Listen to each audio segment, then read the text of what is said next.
Hi friends, welcome back to our channel. ఈరోజు బెండకాయ fry ఎలా చేయాలో చూపిస్తానండి.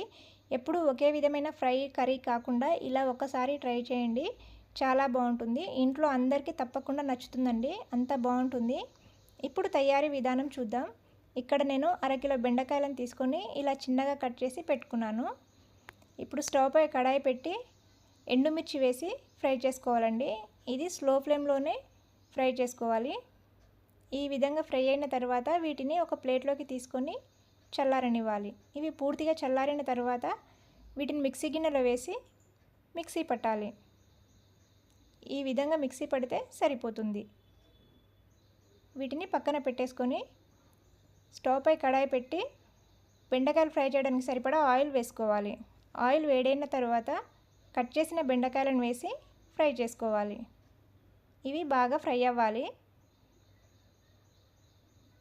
ఈ విధంగా ఫ్రై అయితే సరిపోతుంది. ఇలా ఫ్రై అయిన వాటిని ఒక జాలి దాంట్లోకి తీసేసుకొని ఆయిల్ ఏమీ లేకుండా చేసుకోవాలి. డైరెక్ట్ ప్లేట్లో వేసుకోవడం వలన ఎక్స్ట్రా ఆయిల్ వస్తుందండి. ఇలా జాలి దాంట్లోకి వేసుకున్న తర్వాత ఎక్స్ట్రా ఆయిల్ ఏమీ ఉండదు. ఇప్పుడు ఒక ప్లేట్లోకి తీసేసుకున్న తర్వాత మిగిలిన అదే నూనెలో పల్లీలను వేసి ఫ్రై చేసుకోవాలి. అవి బాగా ఫ్రై అయిన తర్వాత ప్లేట్లోకి తీసేసుకోవాలి. అలాగే కట్ చేసిన పచ్చిమిర్చి వేసి ఫ్రై చేయాలి. ఇలా ఫ్రై అయిన వాటిని ప్లేట్లోకి తీసేసుకొని పక్కన పెట్టాలి.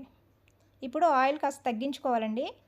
ఆయిల్ తగ్గించిన తర్వాత పోపు దినుసులు వేసి ఫ్రై చేయాలి.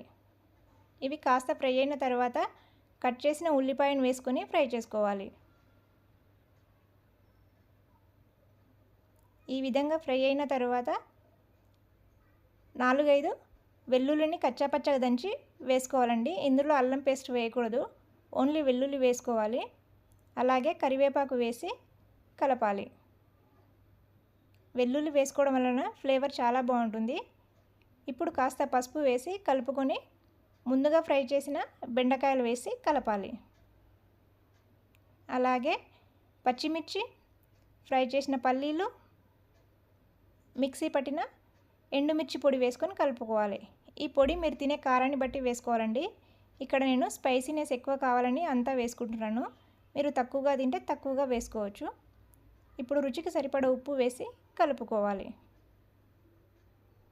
ఇలా అంతా బాగా కలిసేలా కలిపి స్టవ్ ఆఫ్ చేసేసుకోవాలి. చూశారు కదా, బెండకాయ ఫ్రై రెడీ అయిందండి. ఇప్పుడు దీన్ని ఒక ప్లేట్లోకి తీసేసుకోవాలి.